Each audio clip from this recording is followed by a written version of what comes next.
नमस्कार, आप देख रहे हैं सच पत्रिका न्यूज और मैं हूं बालकृष्ण शुक्ला। आप सभी का स्वागत करता हूं आज के बुलेटिन में। आज के बुलेटिन की शुरुआत करते हैं पुलिस की कार्रवाई से, उसके बाद दिखाएंगे क्षेत्र की तमाम बड़ी खबरें। यदि आप जिले की लोकल खबरें बिना किसी दिखावे के सीधे और साफ देखना चाहते हैं तो चैनल को सब्सक्राइब करना बिल्कुल ना भूलें।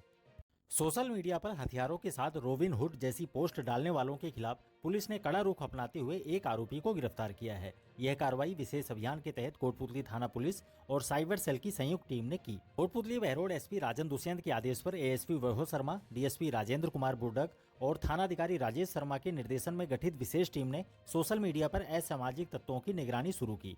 बीट कांस्टेबलों, सूचना अधिकारियों और मुखबिरों की सहायता से इंस्टाग्राम पर अवैध हथियारों के साथ पोस्ट करने वालों की पहचान की गई। जांच के दौरान एक अकाउंट में अवैध हथियार के साथ फोटो और वीडियो अपलोड करने वाला युवक सचिन सामने आया। पुलिस ने उस पर मुकदमा दर्ज कर तलाश शुरू की और उसे तकनीकी साक्ष्यों के आधार पर गिरफ्तार कर लिया गया। अब आरोपी से सोशल मीडिया पर पोस्ट किए गए हथियार के स्रोत और उद्देश्य को लेकर गहन पूछताछ की जा रही है। अगली खबर बानसूर में बेची जा रही अवैध यूरिया की। किसानों को निर्धारित दरों पर गुणवत्ता युक्त उर्वरक और कृषि आदान उपलब्ध कराने के उद्देश्य से चलाए जा रहे गुणवत्ता नियंत्रण अभियान के तहत गुरुवार को बड़ी कार्रवाई की गई। बानसूर के ग्राम महनपुर में अवैध रूप से विक्रय के लिए लाए गए 120 यूरिया बैग कृषि विभाग ने जब्त किए।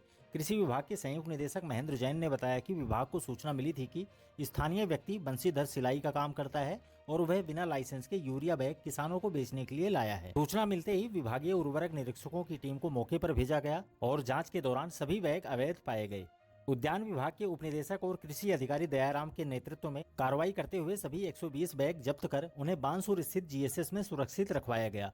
पुलिस प्रशासन की सहायता से कार्रवाई को अंजाम दिया गया और दोषी विक्रेता के खिलाफ बानसूर थाने में एफआईआर दर्ज कराने की प्रक्रिया जारी है। विभाग ने किसानों से अपील की है कि वह केवल अधिकृत विक्रेताओं से ही उर्वरक खरीदें और पक्का बिल अवश्य लें। अधिकारियों ने कहा कि यदि कोई विक्रेता अवैध रूप से या अधिक दाम पर उर्वरक बेचता है तो उसकी सूचना तुरंत विभाग को दें। अब कलेक्टर की जनसुनवाई।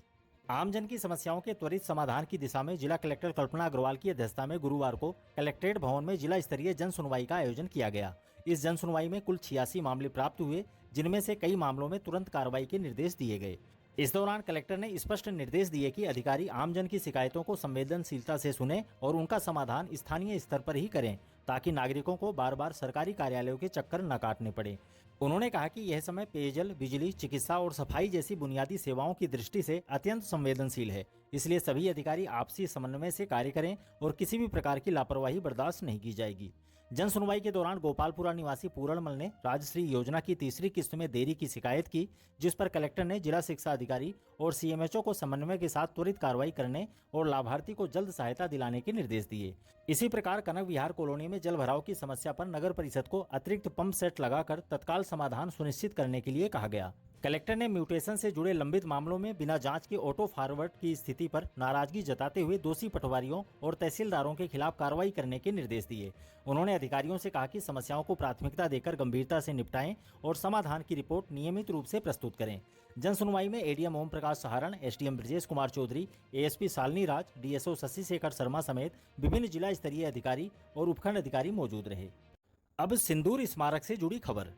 कोटपुतली के राजकीय पाना देवी कन्या महाविद्यालय में गुरुवार को सिंदूर स्मारक और सिंदूर पार्क की नींव विधिवत पूजन के साथ रखी गई। महाविद्यालय के मुख्य द्वार के समीप आयोजित इस कार्यक्रम में पंडित केशव शर्मा द्वारा वैदिक मंत्रोच्चारण के साथ भूमि पूजन किया गया। यह स्मारक पहलगांव में आतंकी हमले में शहीद हुए 28 भारतीय नागरिकों की स्मृति तथा भारतीय नारी के सांस्कृतिक प्रतीक सिंदूर की गरिमा और रक्षा के संदेश को जन जन तक पहुँचाने के लिए समर्पित रहेगा।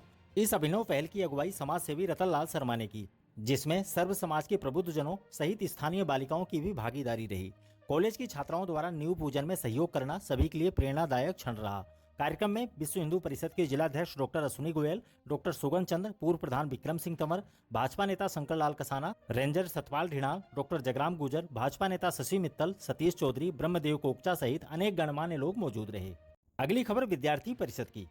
अखिल भारतीय विद्यार्थी परिषद जयपुर प्रांत का 4 दिवसीय प्रांत अभ्यास वर्ग सीकर स्थित भारतीय शिक्षा संकुल में 13 से 16 जून तक सफलतापूर्वक आयोजित किया गया। इस अभ्यास वर्ग में केंद्रीय स्तर के पदाधिकारियों की उपस्थिति ने कार्यकर्ताओं को प्रेरणा और दिशा देने का कार्य किया। राष्ट्रीय सह संगठन मंत्री देवदत्त जोशी तथा मिजोरम प्रांत संगठन मंत्री मंजूनाथ मंगलगी ने अपने अनुभव साझा करते हुए संगठन के मूल्यों, कार्य पद्धति और भावी योजनाओं पर विस्तार से मार्गदर्शन दिया।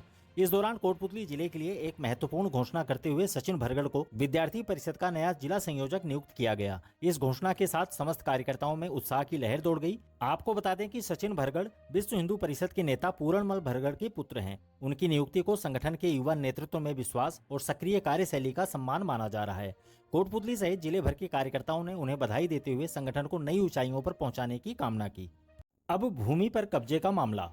कोटपुतली की ढाणी डासावाली में मंदिर की भूमि पर अवैध कब्जे को लेकर वार्ड वासियों में आक्रोश व्याप्त है। इसी को लेकर महात्मा ज्योतिबा फूले संस्था के अध्यक्ष हनुमान सैनी के नेतृत्व में ढाणी वासियों का एक प्रतिनिधि मंडल जिला कलेक्टर के समक्ष पहुंचा और ज्ञापन सौंपा। ज्ञापन में बताया गया कि लगभग 20 वर्ष पहले समस्त ढाणी वासियों ने एक खातेदारी भूमि मंदिर को समर्पित की थी, लेकिन अब कुछ भूमाफिया कथित रूप से फर्जी खसरे के माध्यम से रजिस्ट्री कर उस भूमि पर जबरन कब्जा करने का प्रयास कर रहे हैं। वार्ड वासियों ने यह भी आरोप लगाया कि भूमाफियाओं द्वारा उन्हें धमकाया जा रहा है और मारपीट तक की धमकियां दी जा रही है। इस मौके पर नवरत्न ठेकेदार बाबूलाल सैनी, पूर्व पार्षद सुंदरलाल सैनी, पूर्व पार्षद सुशीला देवी, पार्षद बनवारी लाल, दयाराम कुमावत सहित काफी संख्या में लोग मौजूद रहे। दूसरी ओर इसी दौरान नागाजी की गौर वार्ड नंबर 36 स्थित मेघवाल बस्ती की विभिन्न समस्याओं को लेकर भी कलेक्टर की जनसुनवाई में आवाज उठी। सामाजिक कार्यकर्ता प्रफुल्ल रमन तथा भाजपा युवा मोर्चा के जिला उपाध्यक्ष प्रवीण कुमार बंसल ने जनसुनवाई में ज्ञापन सौंपते हुए बस्ती में टूटी हुई नालियों की मरम्मत, गंदे पानी की निकासी, नियमित साफ सफाई, कचरा संग्रहण के टेम्पो की उपलब्धता सहित अन्य समस्याओं के समाधान की मांग की। दोनों ही मामलों में जिला प्रशासन से त्वरित कार्रवाई की उम्मीद जताई जा रही है ताकि मंदिर की जमीन की रक्षा हो सके और बस्ती वासियों को मूलभूत सुविधाएं मिल सकें। अगली खबर अभिरुचि शिविर की। कोटपुतली के राजकीय सरदार उच्च माध्यमिक विद्यालय परिसर में चल रहे स्काउट गाइड ग्रीष्मकालीन शिविर का गुरुवार को जयपुर मंडल के जिला संगठन आयुक्त शरद कुमार शर्मा ने निरीक्षण किया। इस दौरान उन्होंने शिविर की व्यवस्थाएं देखकर गतिविधियों की सराहना की।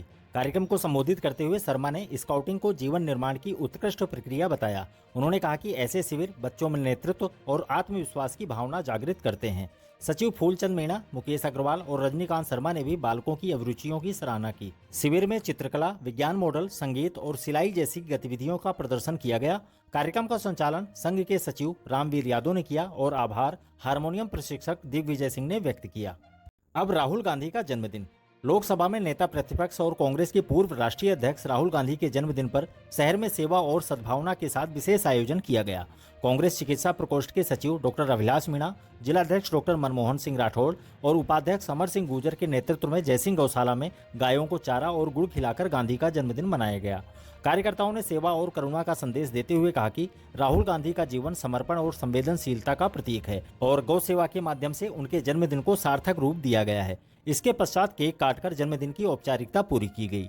कार्यक्रम में डॉक्टर अभिलाष मीणा समेत महासचिव कुलदीप जाट, सचिन कुमार, राजेश मीणा, अशोक सैनी, प्रदीप शर्मा, हेमंत यादव, पवन यादव, समीर खान, किशन सैनी समेत बड़ी संख्या में कार्यकर्ता मौजूद रहे। अब नशा मुक्ति से जुड़ी अगली खबर। नशा मुक्त भारत अभियान को मजबूत आधार देते हुए नया सवेरा नशा मुक्ति केंद्र कोटपुतली द्वारा गुरुवार को एक प्रेरणादायक लोक और भक्ति कार्यक्रम का आयोजन किया गया। कार्यक्रम में बालाजी धाम फूटा जोड़ा के आचार्य बलराम दास महाराज मुख्य अतिथि के रूप में उपस्थित रहे। उन्होंने नशे की सामाजिक और शारीरिक हानियों को रेखांकित करते हुए उपस्थित जनों को नशा न करने की शपथ दिलाई। कार्यक्रम का उद्देश्य जनमानस को नशे के विरुद्ध जागरूक करना और समाज में सकारात्मक सोच को बढ़ावा देना रहा। संस्था के निदेशक सियाराम छेपट ने कहा कि संस्था आगे भी इस तरह के जन जागरूकता अभियान जारी रखेगी। कार्यक्रम में राजीव कसाना, ओम कसाना, रामशरण, ब्रिजेश अमाई, देशराज हांसियावास, दिनेश कुमार, योगेश कुमार, जयसिंह डोई, धोलाराम खटाना समेत अनेक गणमान्य लोग मौजूद रहे। और अंत में योग दिवस से जुड़ी खबर। आगामी 21 जून को एक पृथ्वी एक स्वास्थ्य थीम पर 11वें अंतर्राष्ट्रीय योग दिवस के अवसर पर जिला स्तरीय योग कार्यक्रम का आयोजन यहां के राजकीय सरदार उच्च माध्यमिक विद्यालय के खेल मैदान में सुबह 6:30 बजे से किया जाएगा, जिसमें हजारों की संख्या में लोग योगाभ्यास करेंगे।